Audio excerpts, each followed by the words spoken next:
ಶ್ರೀ ಗುರುಭ್ಯೋ ನಮಃ. ಲಕ್ಷ್ಮೀ ನರಸಿಂಹಾಯ ನಮಃ. ಆದಿತ್ಯಾದಿನವಗ್ರಹ ದೇವತಾಭ್ಯೋ ನಮಃ.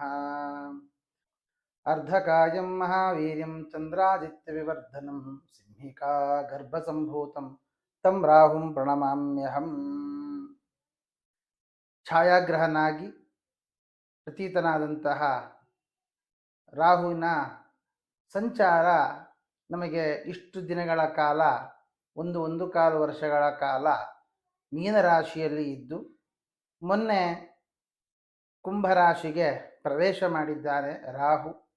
ಅದೇ ತರಹದಲ್ಲಿ ಕೇತು ಕನ್ಯಾ ರಾಶಿಯಲ್ಲಿದ್ದವ ಸಿಂಹರಾಶಿಗೆ ಪ್ರವೇಶ ಮಾಡಿದ್ದಾನೆ.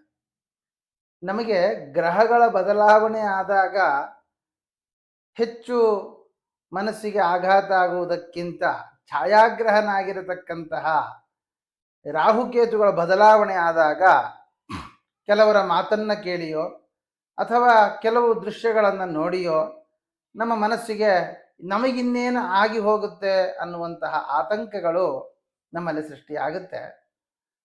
ಆದರೆ ಯಾವುದು ಸರಿ, ಯಾವುದು ತಪ್ಪು, ಯಾವ ರೀತಿಯಾದಿ ಫಲವನ್ನು ರಾಹುಕೇತುಗಳು ಕೊಡ್ತಾರೆ ಅನ್ನುವುದು ಶಾಸ್ತ್ರೀಯದ ಮಾತುಗಳನ್ನು ಆಧರಿಸಿಕೊಂಡು ಕೆಲವೊಂದು ವಿಷಯಗಳನ್ನು ನಿಮ್ಮ ಹತ್ರ ಹಂಚಿಕೊಳ್ತೇನೆ. ನಮಗೆ ರಾಹುವಿಗೆ ಪ್ರತ್ಯೇಕವಾಗಿರತಕ್ಕಂತಹ ಫಲವನ್ನು ಹೇಳೋದು ಬಹಳ ಕಡಿಮೆ ಶಾಸ್ತ್ರದಲ್ಲಿ. ಕಾರಣ, ಛಾಯಾಗ್ರಹನಾಗಿರೋದ್ರಿಂದ ಶನಿವತ್ ರಾಹು, ಕುಜವತ್ ಕೇತು ಅಂತ ಹೇಳಿಬಿಡ್ತಾರೆ. ಶನಿಗೆ ಯಾವ್ಯಾವ ಫಲಗಳನ್ನು ಹೇಳಿದ್ದಾರೆ ಆ ಎಲ್ಲ ಫಲಗಳನ್ನು ರಾಹುವಿಗೆ ಹೇಳಬೇಕು. ಕುಜನಿಗೆ ಯಾವ್ಯಾವ ಫಲಗಳನ್ನು ಹೇಳಿದ್ದಾರೆ ಅದನ್ನು ಕೇತುವಿಗೆ ಹೇಳಬೇಕು ಅಂತ. ರಾಹು ಕುಂಭರಾಶಿಯಲ್ಲಿ ಪ್ರವೇಶ ಮಾಡುವಾಗ ಏನು ಫಲವನ್ನು ಅವನು ಕೊಡ್ತಾನೆ? ಇದರಲ್ಲಿ ಎರಡು ವಿಷಯ ಇದೆ. ಒಂದು ಆ ಭಾವದ ಫಲ, ಇನ್ನೊಂದು ಗೋಚಾರದ ಫಲ. ಅಂದರೆ ಈ ಕುಂಭರಾಶಿಯವರಿಗೆ ಲಗ್ನ ಅಂತ ಆದರೆ ಮೀನರಾಶಿಯವರಿಗೆ 12ನೇ ಮನೆ, ಮೇಷರಾಶಿಯವರಿಗೆ 11ನೇ ಮನೆ, ಹೀಗೆ ವ್ಯತ್ಯಾಸ ಆಗ್ತಾ ಹೋಗುತ್ತೆ.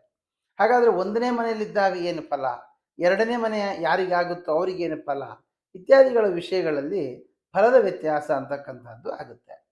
ಹಾಗಾದರೆ ಶನಿವತ್ ರಾಹು ಅಂತ ಹೇಳಿದಾಗ ಆ ಶನಿ ಆ ಕುಂಭರಾಶಿಯಲ್ಲಿ ಬಂದಾಗ ಅವನಿಗೆ ಹೇಳುವಂತಹ ಫಲವೇನು? ಅದಕ್ಕೆ ಬೃಹಜ್ಜಾತಕಕಾರರು ವರಾಹಮಿಹಿರಾಚಾರ್ಯ ಹೇಳ್ತಾರೆ, ಸ್ವಂತ ಪ್ರತ್ಯಯಿತ ನರೇಂದ್ರ ಭವನೆ ಸತ್ಪುತ್ರ ಜಾಯಾಧನೋ ಜೀವಕ್ಷೇತ್ರಗತೇರ್ಕಜೆ ಪುರಬಲ ಗ್ರಾಮಾಗ್ರ ನೇತ ಅಥವಾ ಸ್ವಕ್ಷೇತ್ರಗಳಲ್ಲಿ ಮಕರ ಕುಂಭಗಳಲ್ಲಿ ಶನಿ ಇದ್ದ ಅಂತ ಆದರೆ ಮಲಿನಃ ಸ್ಥಿರ ಅರ್ಥ ವಿಭವ ಭೋಕ್ತಾತ ಜಾತ ಪುಮಾನ್ ಅಂತ ಈ ಬೃಹತ್ ಜಾತಕಕಾರರು ಗ್ರಹರಾಶಿಶೀಲಾಧ್ಯಾಯದಲ್ಲಿ ಆ ಫಲವನ್ನು ಹೇಳ್ತಾ ಬರ್ತಾರೆ. ಸ್ವಕ್ಷೇತ್ರದಲ್ಲಿ ಶನಿ ಬಂದ ಅಂತ ಆದರೆ ಮಲಿನನಾಗ್ತಾನೆ. ಮತ್ತೆ ಸ್ಥಿರ ಅರ್ಥ ವಿಭವ, ಅಲ್ಲಿ ಸ್ಥಿರವಾಗಿರತಕ್ಕಂತಹ ಅರ್ಥವನ್ನು ಪಡೆಯುವಂಥವನ್ನಾಗ್ತಾನೆ.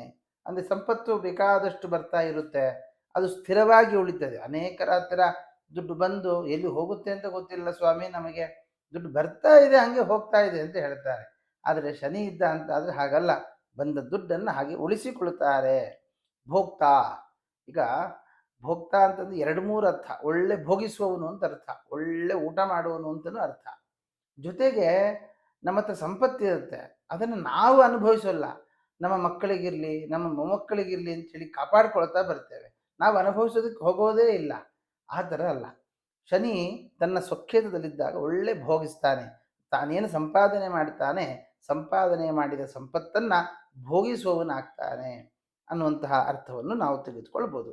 ಅದೇ ಅರ್ಥವನ್ನು ರಾಹುವಿಗೂ ನಾವು ಹೇಳಿದಾಗ ಮಲಿನಃ ಸ್ಥಿರ ಅರ್ಥ ವಿಭವ ಭೋಕ್ತಾ ಅನ್ನುವ ಇಷ್ಟು ಫಲವನ್ನು ಕುಂಭರಾಶಿಯಲ್ಲಿ ಬಂದಾಗ ರಾಹು ತೋರಿಸಿಕೊಡ್ತಾನೆ.